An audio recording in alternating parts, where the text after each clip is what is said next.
کیا کبھی آپ نے ایسا خیال کیا کہ آپ کا شعور دو حصوں میں تقسیم ہو جائے؟ ایک کام کی زندگی کے لیے مخصوص اور دوسرا ذاتی زندگی کے لیے، اور دونوں تقسیم شدہ ذہن ایک دوسرے سے بالکل آشنا نہ ہوں؟ اسے ذہن میں لائیں تو امکانات اور مسائل کی ایک الگ دنیا جنم لیتی ہے۔ ڈین ایرکسن نے ایسے ہی ایک تخیل کو ایک کینوس پر اتارنا چاہا، اور اس تصویر کو کرداروں نے رنگ بھر کر ایک پینٹنگ کی شکل میں عملی جامہ پہنا دیا۔ تو ویورز، آج ہم ایسے ہی ایک ٹی وی سیریز کو ایکسپلین کریں گے جسے ڈین ایرکسن نے ایپل ٹی وی کے اسپانسر سے بنایا۔ اس کے ہدایت کار بین سٹیلر اور ایفی میک کارڈل ہیں۔ اس سیریز کا نام سیورنس ہے، جو 9 لانگ ایپیسوڈز پر مشتمل ہے۔ لیومون نامی کمپنی ایک ایسا طریقہ اڈاپٹ کرتی ہے جس کی مدد سے دماغ کی سرجری کے ذریعے یادداشت کو 2 حصوں میں تقسیم کر دیا جاتا ہے، جسے سیورنس کا نام دیا جاتا ہے۔ اس تقسیم سے ایک انسان کی 2 پرسنالٹیز وجود میں آتی ہیں۔ اسے ہم منی اور آؤٹی کے نام سے جانتے ہیں۔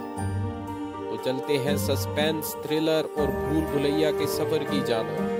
ہم دیکھتے ہیں کہ سیورنس کے پہلے ایپیسوڈ میں مارک سکاؤٹ بغیر کسی جذبات کے، سفید رنگ کے اور صاف ستھری لابی کے بھول بھلیا سے پورے 87 سیکنڈ تک اپنا راستہ سمیٹتا ہوا گزرتا جاتا ہے۔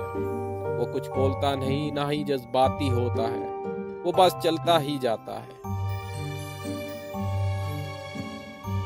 سیورنس کی ڈسٹوپین دنیا میں مارک سکاؤٹ ایک ایسا آدمی ہے جو لیومون نامی ایک پرجوش کمپنی میں کام کرتا ہے۔ مارک نے اپنی مرضی سے سیورنس نامی ایک عمل سے گزرنے کا انتخاب کیا ہے، جس میں اس نے اپنے کام کی یادوں کو اپنی روزمرہ کی زندگی سے الگ کرنے کا انتخاب کیا ہے۔ جیسا کہ ہم حقیقی دنیا میں تلاش کرتے ہیں، سیورنس کا عمل اخلاقی اور قانونی بحث میں الجھا ہوا ہے، لیکن مارک ان سب کی پرواہ نہیں کرتا۔ وہ اسے محض چند سال قبل ایک کار حادثے میں اپنی پیاری بیوی جیما کو کھونے پر اپنے تباہ کن غم سے چھٹکارے کی کوشش کے طور پر اپنی مرضی سے چنتا ہے۔ ایک سین میں ہم دیکھتے ہیں کہ مارک اپنی کار میں نہایت رنج کی کیفیت میں نظر آتا ہے۔ وہ ٹشو سے اپنے آنسو صاف کرتا ہے، اور کام کے لیے لفٹ میں جیسے ہی اوپر جاتا ہے تو اس کے تاثرات بالکل بدل جاتے ہیں۔ اس کا چہرہ غمگین نظر نہیں آتا، وہ مثبت توانائی کے ساتھ لابی میں چلتا ہوا دکھائی دیتا ہے۔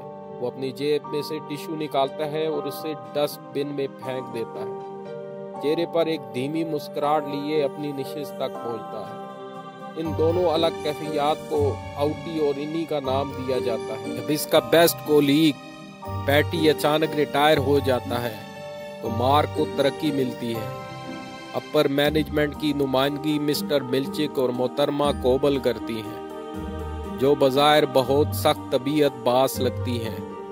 دونوں بظاہر آپریشنز کے ایک وفادار نگران نظر آتے ہیں، اور یہ قابل اعتراض ہے کہ آیا ان میں سے کسی بھی کردار کو مارک کی طرح سویئر کیا گیا ہے، لیکن وہ دونوں زبردست تاثرات بناتے ہیں۔ خوش قسمتی سے جابرانہ اور انتہائی عجیب ساتھی کرداروں کے درمیان مزاحیہ کردار سیورنس ٹیم میں خوبصورت توازن پیدا کر دیتے ہیں۔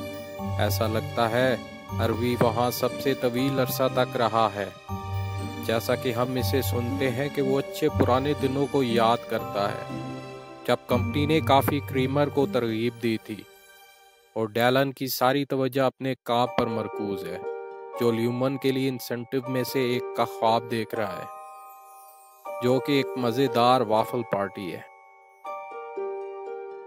نئی آنے والی ہیلی آر یہ کہنا ایک چھوٹی بات لگتی ہے کہ اس پر مشکل وقت گزر رہا ہے۔ جیسے ہی ہیلی ایک کانفرنس کی میز کے اوپر سے اٹھتی ہے، اسے ایک آواز سلام کہتی ہے اور سوال کرتی ہے، تم کون ہو؟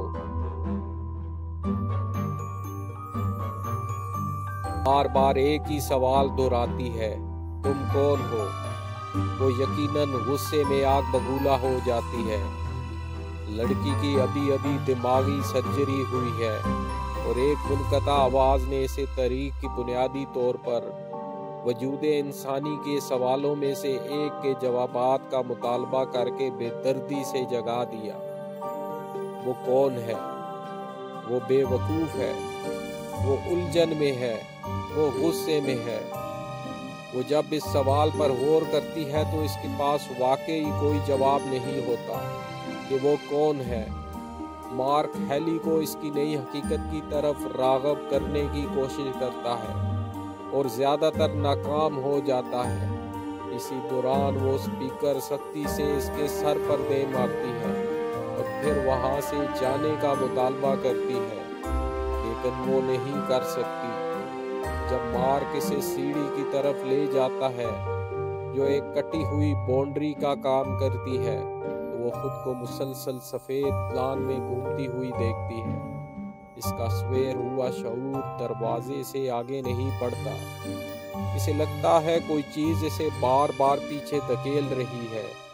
ایک بار جب وہ ہار مان لیتی ہے، وہ مارک کے پاس واپس چلی جاتی ہے، چونک کر پوچھتی ہے، کیا میں مر گئی ہوں؟ یہ جہنم کی طرح نہیں ہے کیا؟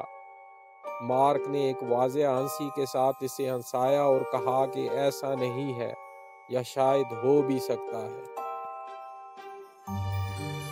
ہیلی کے ابتدائی پروگرام کے قصے کے طور پر اس سے اور اس کے ساتھیوں کو اس کے باہر کی خود کی ایک ویڈیو دکھائی جاتی ہے جسے غیر رسمی طور پر آؤٹیز کہا جاتا ہے، جو کمپنی کے تمام پروٹوکولز اور اپنی آزاد مرضی کے ضوابط سے اتفاق کرتی ہے۔